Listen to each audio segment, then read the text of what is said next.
the chat because he mentioned when they were at Hollow Hill. But just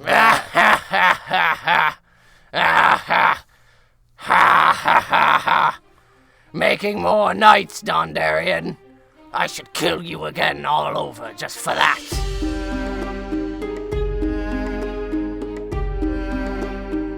What up, and welcome to another episode of Brotherhood Without Manners, your favorite full spoiler reread podcast of George R.R. Martin's The Song of Ice and Fire series. I'm Zach. Sitting here next to me, my brother Nate. I stole his fucking intro, and he is devastated. Oh my god. Hi, listeners. How you doing out there? We're doing good. Nate's not doing good right now. He can't handle it. If you've listened to us before, you know that we are full spoiler as we read through this wonderful book series known as The Song of Ice and Fire. So if you haven't read through before, this is your warning at the top of the show that we will be spoiling things probably, because we do talk about everything congruently as a whole, the story, the theories, the tin foil. So speaking of the story as a whole, they've recently shown a lot of pictures and trailers and all that shit for House of the Dragons. That's looking not pretty. a dragon. That's your attempt at a dragon. No, it's not. You're weak. And wow, my bloodline's weak. it looks fucking cool, man. I'm excited. Yep. Twitter's interesting these days. There's a lot of interesting debate about Targaryens and whether you love them or whether you hate them and whether you're capable of doing so in a kindly manner. I digress. The fuck is wrong with people? Just watch some fucking Game of Thrones. I mean, Nate and I. Oh my god, Nate's a mess. He's just dropping shit. What? Oh, my notebook. His notebook. Yeah, Nate and I have always been, I think both of us, I'll speak for both of us here right now, have been proponents that... Because that went so well in our episode with Chloe. That no one in this series is painted as absolutely good or absolutely evil. Ned Stark. And He's purely good, 100%. To think that the Targs are explicitly shit on is a little ridiculous, and there's some good ones among the group. Right. There's some good eggs. There's some bad ones. eggs. Eggs. But yeah, let's all calm down because the show looks really cool. So yeah, before we get in, I think it's fair and safe to say that everything's been edited up on the Chloe episode, the Arya 8, and that's been sent on to her for final approvals. Right. And so should everything go swell, we should have that available and up to our Patreon listeners a few weeks in advance. So instead of the first week of December of this year, which is 2021, to put this on a fucking date, I think. Hey, way to age us. That's when... I don't know. That's when Arya 8 would release, but to our Patreoners, we'll try and get it out a few weeks before the... Our patrons? I like Patreoners. Let's not make up words. I like making up words. Where do you think words came from? They were made up at one point. Anyway, you'll get access to that should we get the approval early enough. So look forward to that. Housekeeping out of the way, though. We're reading Arya 7. Last episode was Tyrion 5. Was Tyrion 5. I'm getting choked up thinking of my man. Oberyn Martell arriving at King's Landing with his entourage of the baddest asses in Dornish land. And showing up the King's Landing posse. We get the tale of Tyrion and Oberyn's first meeting back when Tyrion was a babe. Monkey, who was actually just a kind of gross baby, but adorable baby. I don't know. That was scary. I lost my place because there was a terrifying demon in Nate's neighbors. Anyway, there was some hostility. Oberyn revealed his motive for being there. Justice. When will the justice be served? And he doesn't give a fuck. He's not stopping at the mountain, the enormity that rides. He's moving right on to Tywin. I know we're doing Arya, but real quick, because I don't even know that we mentioned it, just the fun concept of if it was actually Stannis on his rightful throne and Oberyn Martell showed up asking for justice... That would be so, Oberyn would be great. He'd have been fine. See, that's an interesting one. I don't know if Stannis and Oberyn could fucking stand each other. As much as Oberyn wants justice, but he's also the Red Viper of Dorne, and therefore I think it'd be okay. I think it'd Hey, be man, swell. I'm not saying that. I wouldn't be full mast reading a scene with the two of them, but I mean, there'd definitely probably be some tension. we know that of that's the sexual that's variety, not but likely to happen. anyway. So yeah, Tyrion is very concerned that there is a single Dornishman who now has the capability of starting a war, and he had to welcome him to the city, and it wasn't a very good opening welcome as far as Tyrion Lannister is concerned. Fuck the Lannisters. Fuck the Lannisters. We're with Arya. Yeah. Arya 7. Last we left Arya. She saw the fucking hound get freed by the gods because he yacked. She was under Berric High Heart? Dondarrion. Question mark. No, she wasn't under She High was Heart. in the Hollow Hill, the maybe, though. Weirwood network. Maybe with some tunnels leading to the Who the High fuck Hill, knows? the High Who Heart. the fuck knows? But yeah, and saw the trial of Sandor Clegane via the followers of the Lord of Light, and Thoros. watched Thoros of Myr resurrect. We didn't Berric watch. Dondarrion. We Right. saw the events occur from Arya's perspective. But as they- holy Yes. hell, what Yes. a chapter. And also, not to be dissuade, Sandor won. Either because we know lighting your sword on fire does shit to the metal, and maybe that even applies for magic, and so his blade wore out, or whether or not the Lord of Light actually flicked his fiery finger and severed the Lord's sword. Sandor Clegane won and walked free of this battle, which either means he's God-touched and chosen, or... Which we can actually dive into a little more in this chapter, because it'll come up again. And so I actually had a difficult time noting out the beginning of this chapter, just because it opens with this... Well, this is immediately what I wanted to start. We're thrown right into the middle of the action. And this is something that George does a lot with the Stark children in particular. Sansa, a lot of times we're thrown right into the middle of a conversation as it's already engaged. And it's a very interesting way of letting us, one, play a quick catch-up into the events that have transpired since last we left them, usually as small little anecdotes as they're continuing along their journey. But it also, it's a great sort of snap you in right immediately into the mindset of these characters and throw you in. And I love it because it's a great little way to, one, get you right into their head, but also... we as the readers are like, shit, like, what brought us here? What like, how did we get here? Point? Yeah. And that's how this opens, is the man on the roof is the first to die. The Brotherhood is methodically taking out the bloody mummers. Yeah, they are. Angai's arrow is fucking up the mummer on the roof. Kyle Notch let fly 2 arrows standing guards at the door.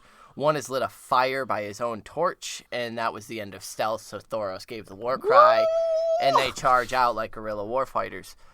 Arya sits high on the ridge. Has no issue with any of this. Right. Watches all of these people just drop. Brutally, some of them. Yeah, she watched this from the crest of the wooded ridge looking over the buildings. She's annoyed. She's very annoyed. She was left with Beardless Dick and Mudge, who guarded her, along with Gendry, but she thinks she's being treated like some stupid child, as we know Arya would. Her preference would be to be down there in the muck. She did take stock in the fact that Gendry was remaining behind as well. And he's not bitching about it. And it's not... And that's where it is her... She's going to think... we'll see that a lot, that she thinks very poorly of herself at the moment. It's not because you're young and stupid. Right. They want to keep you alive. She's and skilled safe. for her age. Absolutely. They understand you're not She scared. cannot lead a raid on a sept. Like, right. She's not there yet. It's no way in hell. And it's not... And you're still a hostage. You are a child. You are a young lady. You are still a child. And therefore, no, you should not be partaking in a fucking raid against the bloody fucking mummers. Like, I'm sorry, Arya. You should be staying behind like some stupid child because you are a stupid fucking child. Like, I love you. Right. I love you to death. You're a great character. Children are dumb. Children are fucking stupid and should not be engaging in raids on septs against some of the worst reavers, rapers, and pillagers that are currently running amok in the Riverlands. No way, no thank you, no how. So I agree with the adults in this situation. But the beautiful backdrop to this, the morning sun is rising as the septry soon catches fire, and the mummers inside are brutally killed by arrows as they're trying to flee from the windows of this burning septry now.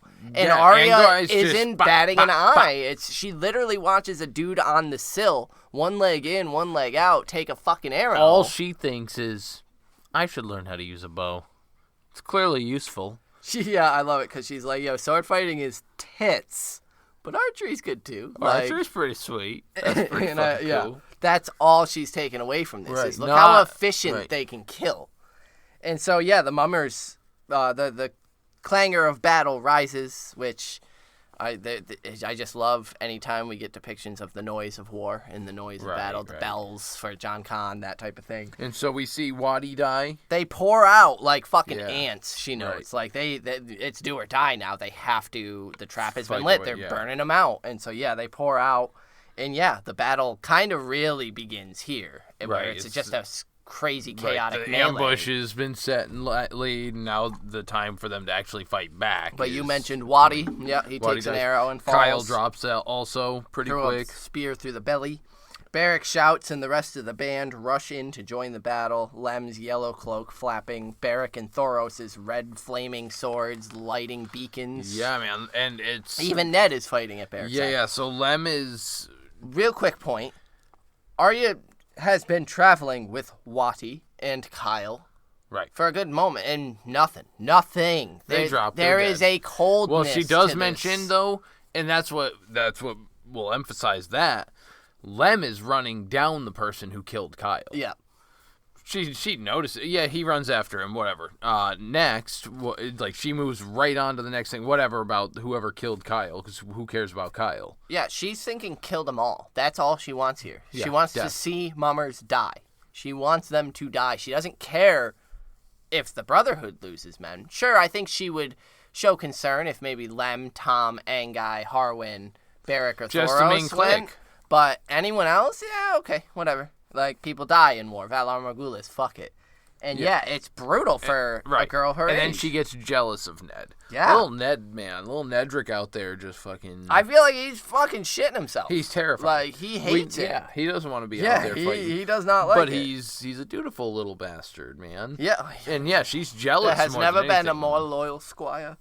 The battle does not last long at all. That's what I have. Battle does not last long. 2 Dothraki are allowed to flee back to Harrenhal to bring word of what is coming for their Leech Lord and his goat. I believe Arya also wants them dead as well. She doesn't like that decision at all. Like, no, we shouldn't be sending warning to Roose. We should be fucking killing them. So Jack Be Lucky, Harwin, and Marrow Moontown... Moontown? I have Moontown. They went into the sept that was burning to see if there was anybody left. They did find 8 brown brothers and one hiding underneath some stairs. A septon, which very interesting wardrobe choice that George gives us here, as the septon is found garbed in chainmail over his gray robes. That's significant. That is telling you that this is a man who is putting armor and fighting over the Maester's robes. Maesters serve. Maesters do not fight, regardless of what happens. We watched that with Lewin. He served Theon. He didn't fight against Theon.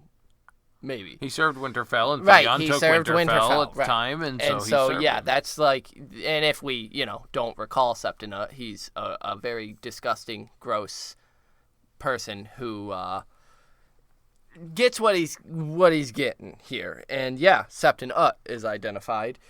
He wails immediately about how he has sinned most grievously, and Arya immediately recalls him from Harrenhal.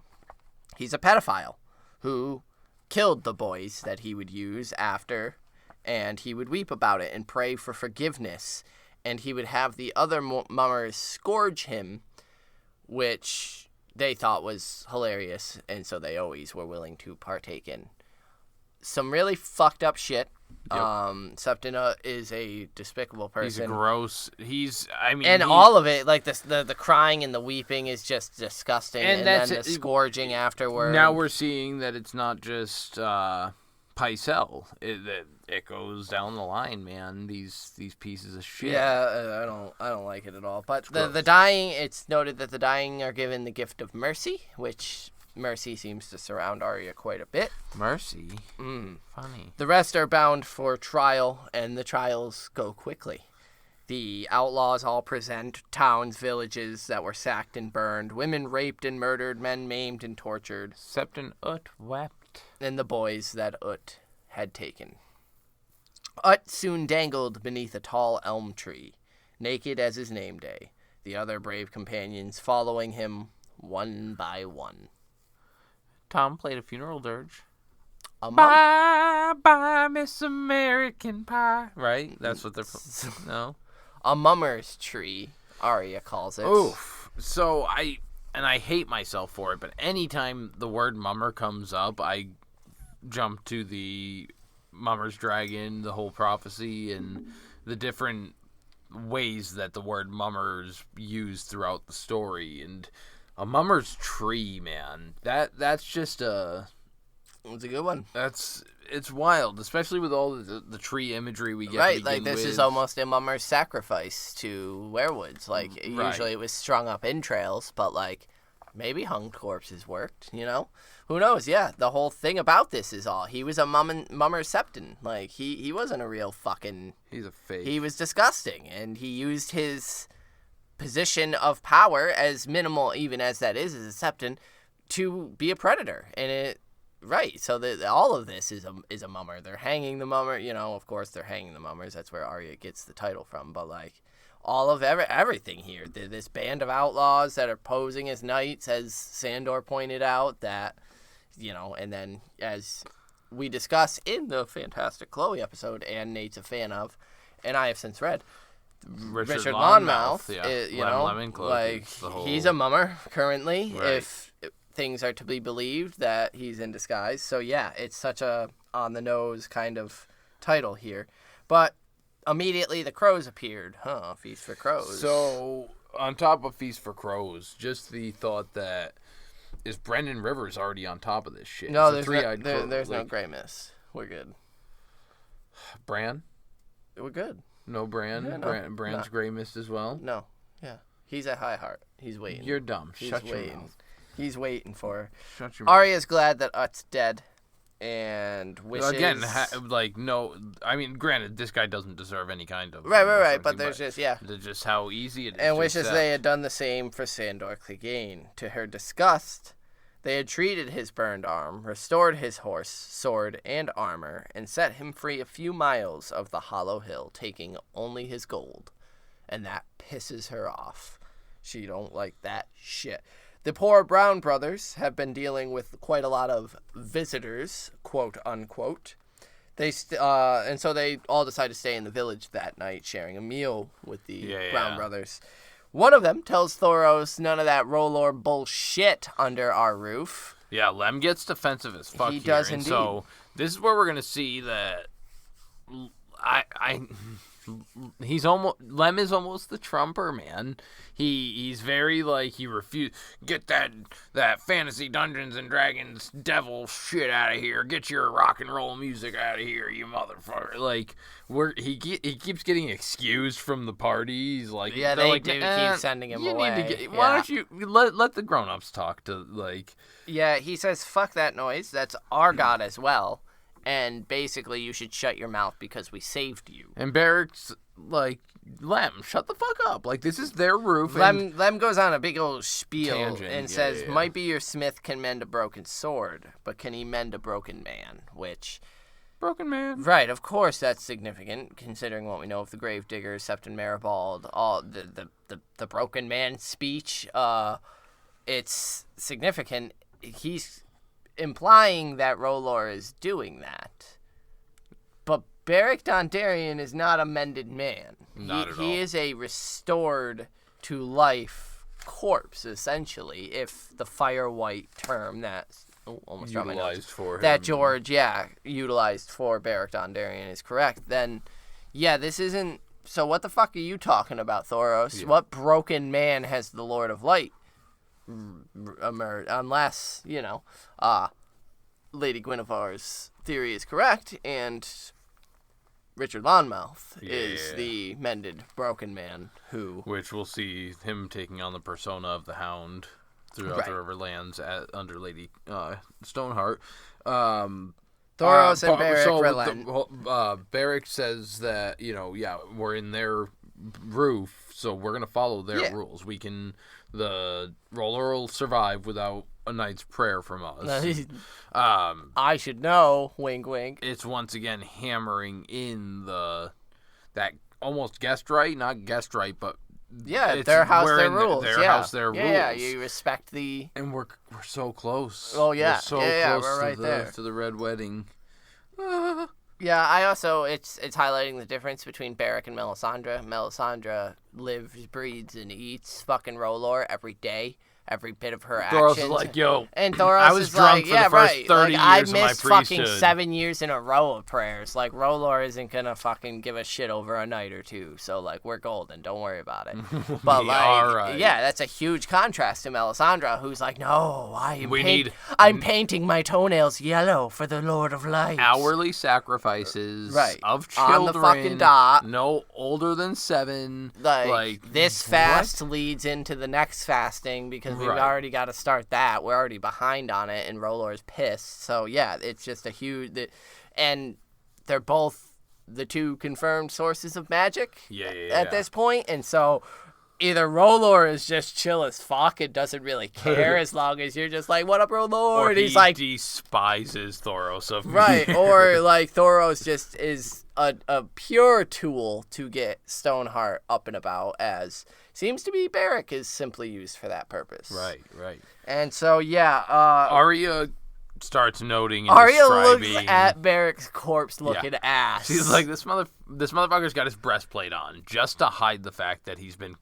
Never eats or sleeps, that she knows. He drinks some wine once in a while, but probably just to taste it, because it doesn't do nothing. Caved-in temple, missing eye, scarf around his fucking hung throat, and he does... I immediately, and again...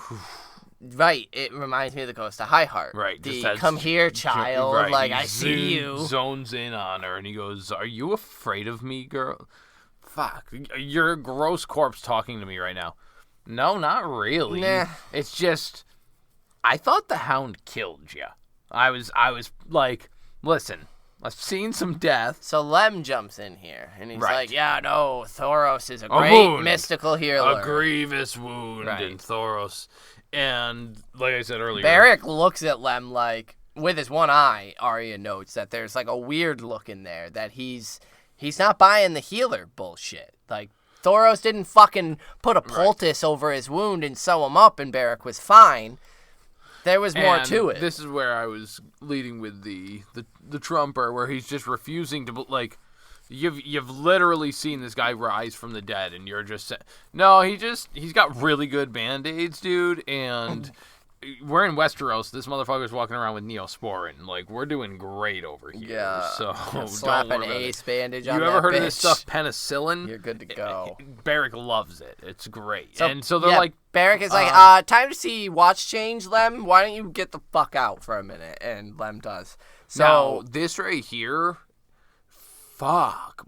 Berric is done with he's keeping it bullshit. real with Arya. Yeah. He just turns and he's like, I wrote the line down somewhere in here because I fucking love it. It's I think my favorite line from this fucking book.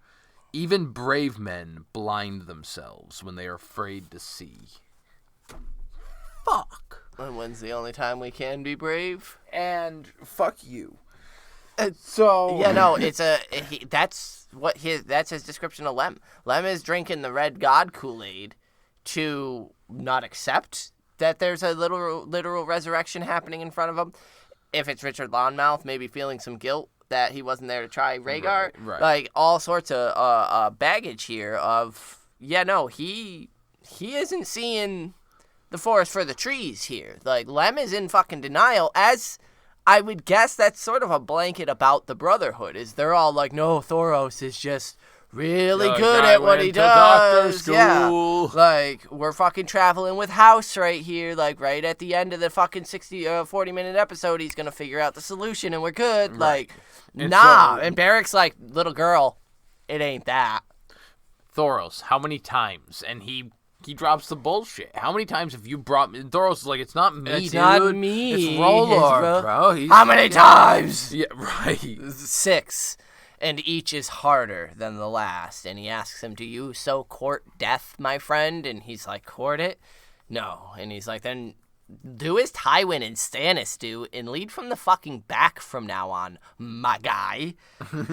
And then Berric goes through each of his injuries, and Thoros is like, yeah, best not to dwell on it. Compartmentalize. Yeah, just tuck it away. You don't need it.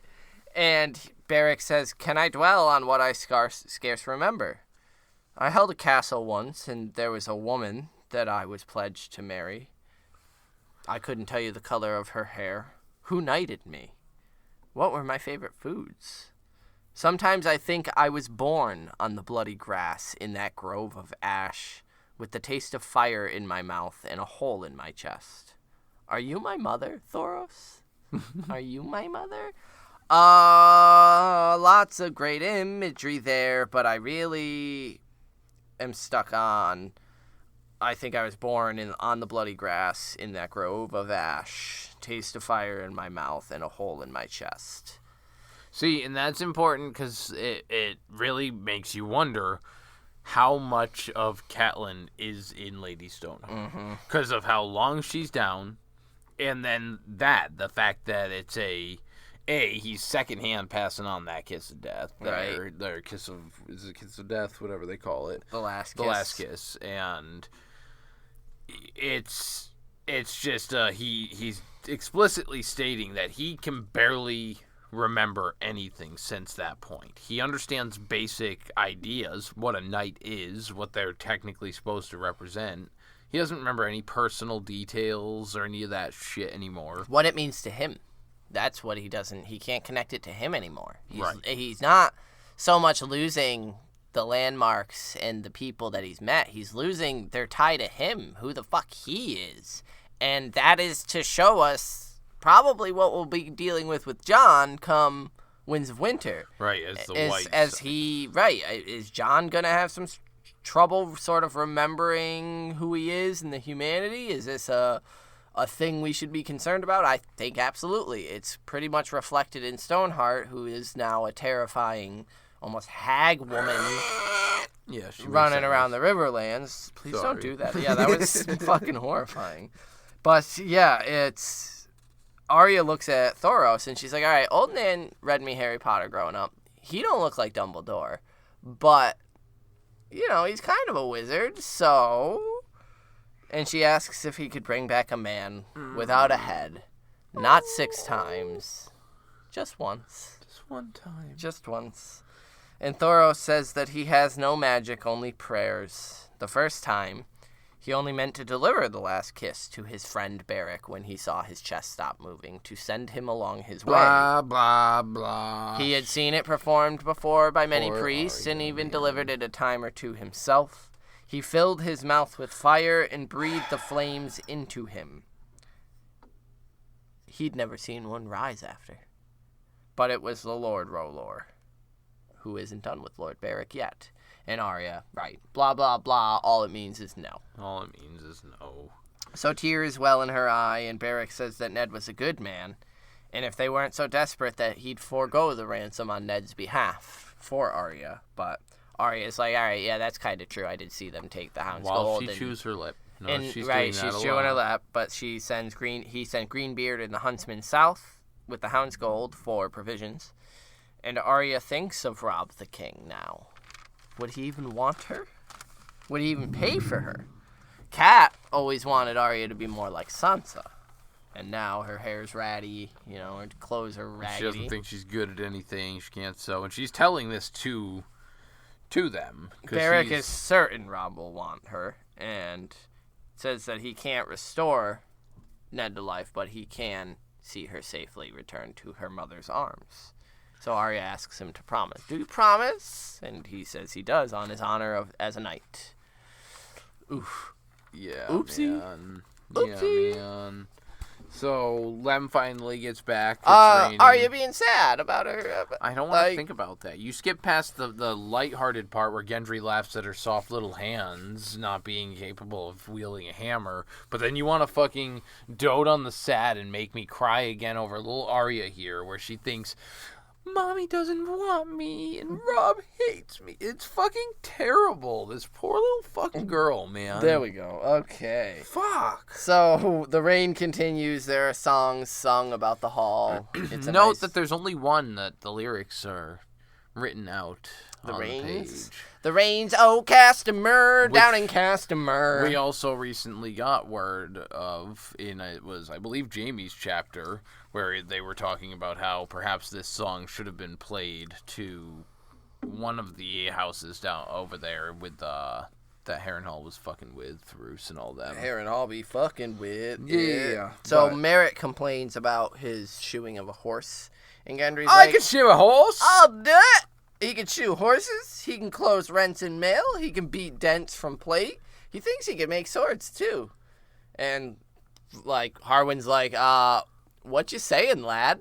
And Gendry immediately takes a knee, which he has been waiting for his moment. Man. Arya again bites her little lip.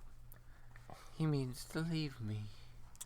Damn it, Arya, stop this. I mean, yes, in that she's a little girl and it's sad. He has been there with her since King's Landing.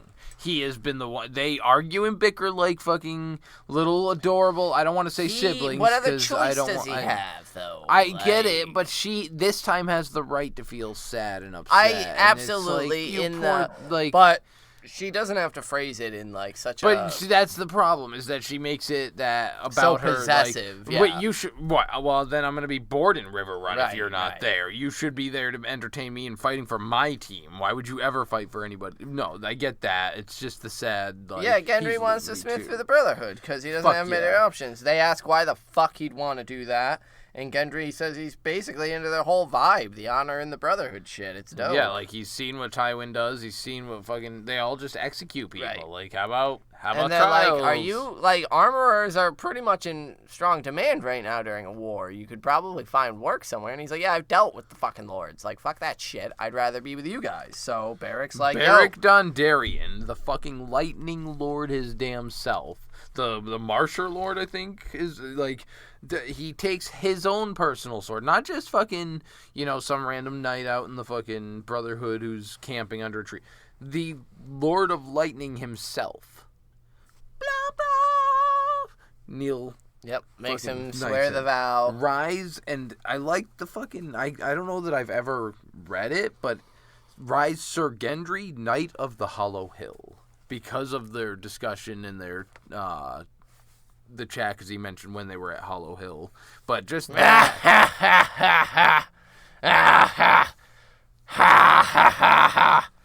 making more knights, Dondarrion. I should kill you again all over just for that. The Hound's here. The Hound is here. And I love it so much, because fuck you, Gendry. Oh, poor Gendry. No, your knighthood don't mean shit. The Hound is here to shit all over it. And it sucks for Gendry, dude. Yeah. It's so good though. It's such a good time. Of course, this is You're just handing out knighthoods right. To this everyone is these and days. Specifically that line. I should kill you for that all over again. These fucking knights, they keep appearing, and these are just outlaw knights. They're thieves to Sandor. Once again, showing him that there are no fucking true knights, and so it's just such a great moment for him to come fucking raspy laughing. So they ask him what happened to our sentries? Might be I killed them. Oh. What? But he didn't. He's a big softy. He's one of them was just passed out. But I just really like that. No, I love it too. So I love that he's antagonistic, of course. And yeah, he's come for his gold. He wants his fucking gold back. Which is... Motherfucking Thoros breaks it down, but... I just love the whole audacity of him, just coming. Give me back my shit. His arm's all slinged up, and he's like, I want my fucking gold. I wiped my ass with your fucking IOU, you motherfucker. What am I going to do with that? Right. And they're like, well, we sent it south. Greenbeard.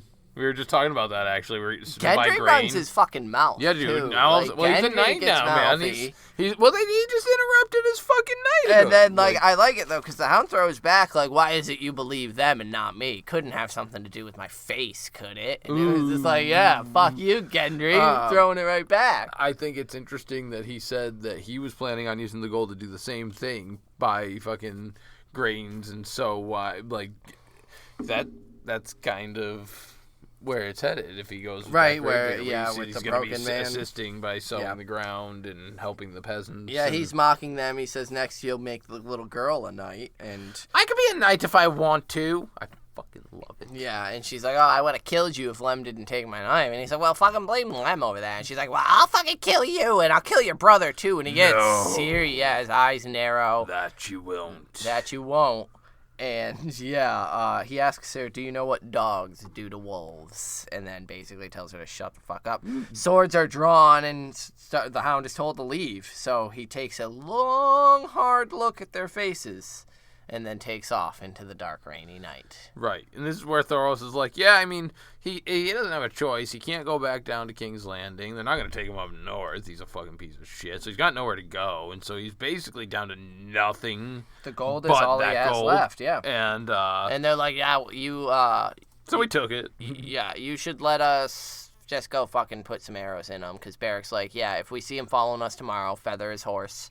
And they're like, that's a good horse, we should just feather him. And he's like, no. A trial by... Yeah, wait, He won his life, and we will not rob him of that. Right, and Thoros is like, interesting because the Hound was in here basically calling them thieves, but when it comes to R'hllor, that's the line they can't cross. And Thoros is like, that's a good decision. That's a trial by combat is a holy thing. R'hllor chose to have him live. There's a reason for it. We can't be crossing no lines, man. We can't be doing it. Yeah, I won't do it. The sentries are found unhurt, and one of them was just asleep, and so he's going to be throttled. But they all try to sleep. It's hard to do so knowing the Hound is prowling out there, which I like because it's not just the Hound we learn. There are also wolves prowling as when Arya awakes in the middle of the night. Dozens, maybe hundreds. But she plays with her coin before trying to fall asleep. It makes her feel strong. She thinks Jaqen's gone. He left me. Hot Pie left me. And now Gendry, too. Lami died. Yoren died. Syrio Forel died. Father died. Valor Morghulis, she whispers. Whew. And then she says her list, but notes that it's hard to picture the faces of those such as Raft and Dunson and Polliver. Faces. And even the Tickler. Right. The faces. Mm-hmm. She's mixing and melding faces. Now, can I also point out that the Hound stared at all of their faces to commit them to memory? Yeah. And he also brought up that, is it his face? Is that why you'll believe them and not me?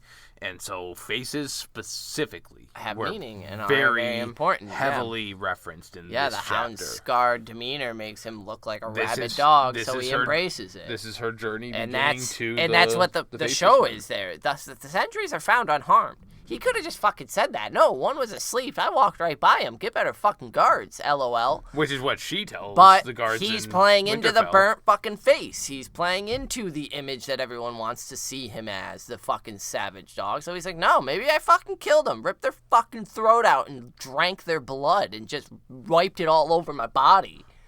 Like, you want a fucking monster, I'll give you a monster. And that's what Sandor was doing here, and that's the face thing.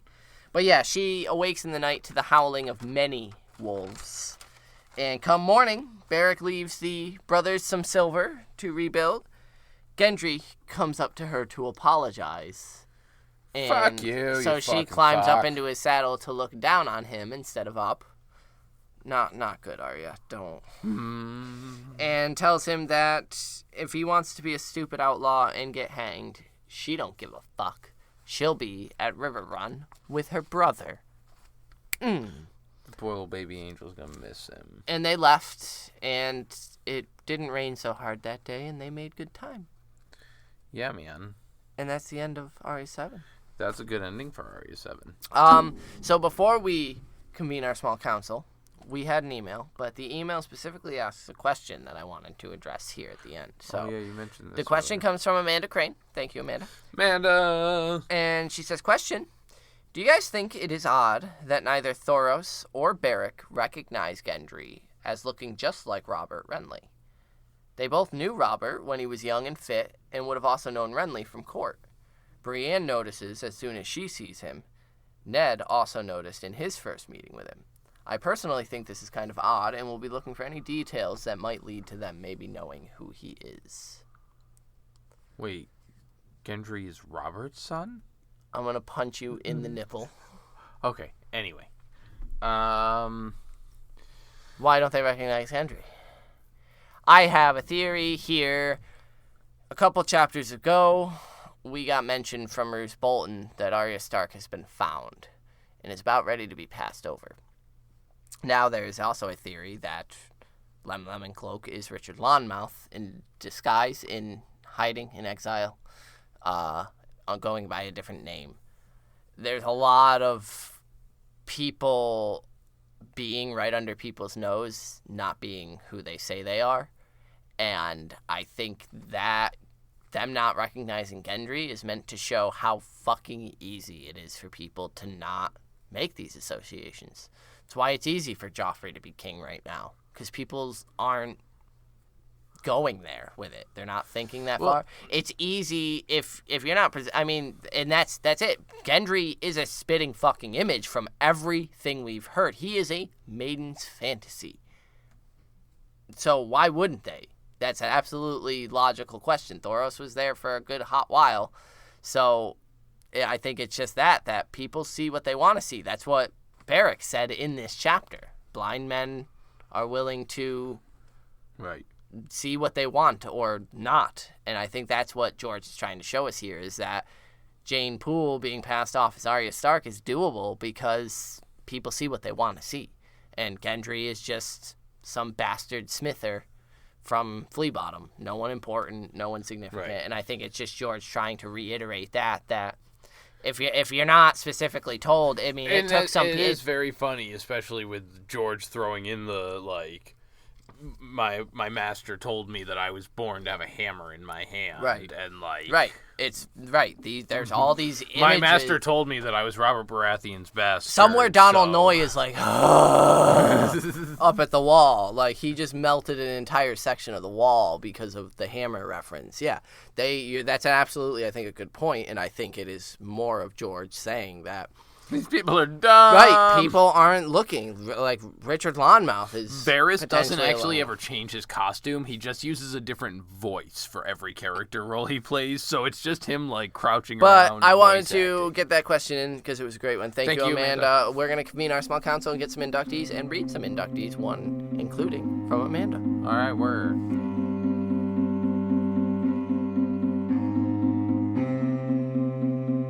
This time, the Lightning Lord did not set the blade afire, but merely laid it on Gendry's shoulder.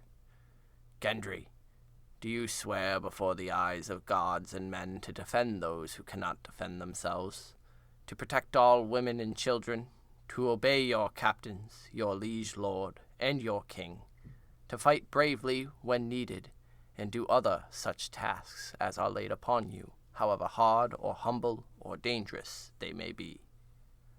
I do, my lord. Gendry's knighting, dude. Gendry's a fucking badass. Welcome to the small council, where we do inductees. Yeah, so we decided that we're going to add a small segment at the beginning. Where we're nice little segue in. We'll do a little fun quote from each chapter that may be inductee-worthy for some of you. So to start off with inductees, you got one? Oh, God. Sorry. Every time you ask me first, and I completely, most of the time I do have one, even though I say I don't, but then I question whether I want that one. Mine's going to the mummer who took the first arrow.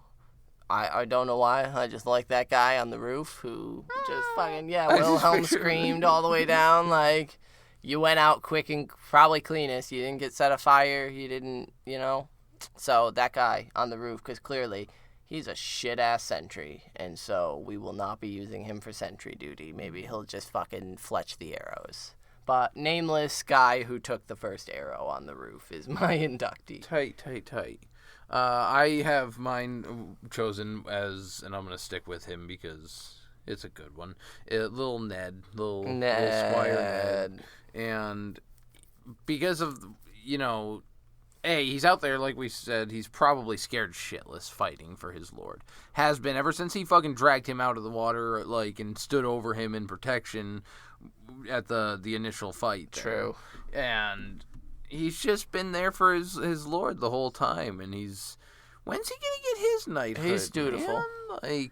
He's and dutiful. so little Ned's gonna come and join us this time. Ned. Yep. Ned Dane. I love it. Poor I love him. I love him. I love me some Edric Dane. Dane. Amanda Crane, who gave us that question there at the end of the chapter, says that her inductee for the chapter is going to be Gendry. He became a knight, and I think he will make a great one. I agree. This chapter should have ended in celebration of his knighthood, but instead was cut short by the Hound barging in. Hey, Amanda, real quick, I'm sorry, I'm going to interrupt your email. That's why I barged in on Nate's intro, but he didn't get it. You're a motherfucker. It's because the Hound interrupted the knighthood, He's just saying that right now. Oh so my he can feel God. clever about All right. himself. This chapter should have ended in celebration of his knighthood, but instead was cut short by the Hound barging in. Then Gendry was kind of forgotten due to the fear the Hound invoked. So I think we should throw a party for Gendry, for a low-born orphan from King's Landing. He sure has risen pretty high.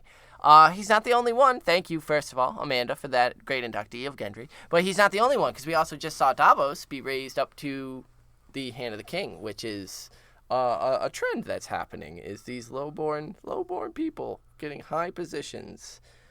And so I think Nate has another inductee. Yeah, I've got, this one's pulled up from Erica, all the way out from Hungary, and writing in again, she was a little upset that she just missed getting Jamie in on time for those inductees, and then technically also Tyrion, because we've recorded Tyrion and released Tyrion at this point. Right. So I'm going to read the Tyrion one real fast, and just because I want to make sure we get that mentioned, and then I will also read her Arya 7 one, which she did get to us on time. And so for Tyrion, she's inducting Podrick Payne, which I'm so thrilled. Speaking of squires, the main reason why I had to read it, because that was who I wanted to give mine to, but I did not. And so Podrick Payne, because she adores Podrick Payne and will jump on every chance to praise him, I'll jump on him every chance. Whoa. Every woman in King's He's Landing young, can't be dude. wrong. When he's an adult, what's wrong with you? What's My wrong with word. you? Oh my God. We heart Podrick Payne here. Nate, Podrick's maybe a little too much. Because he can name all the houses of Dorne by their banners like a boss. The boy is smart and is even proud of himself in his own adorable way. And I just love how Tyrion is proud of him too and encourages him to show his knowledge. I love this part because bits like this make the heart of the book series for her. Not a very important bit, but a nice way to show the side of these characters we can love and relate to. She also wanted to end her email on a lighter note because this chapter bears a lot of dark foreshadowing and felt she'd like to highlight Yeah, the Pod's a sweeter good way parts. to lighten things up a little bit. Thank you so much. I adore Podrick Payne, so any chance to have him in when it's not me. I was about to set my fucking notes down. So, Erica also wrote in about Arya 7. So, Arya 7 inductee, right there we are, is Sir Gendry. Sir Gendry. Knight of the Hollow Hill. That's too because I totally forgot he gets knighted and by the Lightning Lord himself, which is legendary. That's what I was saying, and Zach was shitting on me because of it. I wasn't shitting No, the on Hound you. shit You're a on me fucking because piece of he's shit. the Hound. Shut up and read the email. He will tell the tale to his grandchildren for sure. She's just sad that he and Arya will part ways for a while. I'm not sure it's forever, though, because these two just have to meet somewhere sometime along the way, and I can't wait. See you soon, guys. We can't wait to hear your next email. And Gendry and Arya will reunite. It is fated in the stars, and if not, my heart will break forever. We also got an email from Kristen, and Kristen found this chapter a bit lackluster comparatively. And so hopefully we had some good discussion to stimulate your brain fruits. But her inductee for this chapter is going to whoever translated these books into Spanish. When it comes to the songs, they expertly rewrite them so that they still rhyme and maintain the overall story that the lyrics tell. That's fucking sick. I've kind of glossed over them so far, but with the Reigns of Castamere, I made sure to read them carefully. It's very impressive, and so we'll gladly take in whoever translated the books to Spanish, because that's awesome. a really fucking shout out. I don't really have their, cool shout out. I'm gonna actually see if I can find the name of that person because that's really cool. I am not an audiobook person, but I am capable of listening. Why would you be like the publisher for that? Is she doing an audiobook or just reading the... What? Spanish version. Well, that's what I was going with, was that I have time when I work that I'm able to listen to things. And so I've debated on listening to the Spanish audiobook, which I hear is really well done. And so it's cool to hear that, not only, the audiobooks in English are well done, but that, translations to other countries. Because, as we know, Nate and I have found some weird editorial issues in here. And so, translation can get finicky, especially in an older languagey using type of English material, right? And so the fact that it's translated really cool. Well and still holds the tale that the song is telling is really neat. So that's a great inductee, Kristen. Thank you. Great. So now we also received another email from Hungary from our friend Sophie. And Sophie, thank you for correcting us on your name. I apologize for however we said it We're before. Dumb Americans. Thank you. And so Sophie wrote in for Jamie 5 a little bit, so we'll get through that one. Sure. It's a couple back, but technically Sophie's not reading it along with us. Not rereading. So just listening, coming that's back. Okay. And so we'll take the Jamie. We'll throw the ones from the previous episodes. We still love Jamie. And she's, especially because she's inducting Roose Bolton, the vampire himself. How brave is he to maneuver between the Starks and the Lannisters, two of the most powerful houses in Westeros? He could have got himself killed so easily, but he was able to come out of the situation as a winner. Kudos to that. Lots of love. Keep posting. We plan on it. Oh, also, P.S., say hello to Erica for me, my fellow Hungarian Game of Thrones fan. So, Erica, Sophie says hello. Speaking of Erica, in one of her earlier emails, she also said if she had time to throw in a Jamie inductee, she would have, and it would have been Jamie's cock. Yes! For stirring at the sight of naked Brienne. This man should really think with his cock sometimes. So, wanted to slip that one in there real quick at the end. So, can I just say, Erica, that I'm glad you got that one in, because Zach was desperate to get that. Now I have something to do.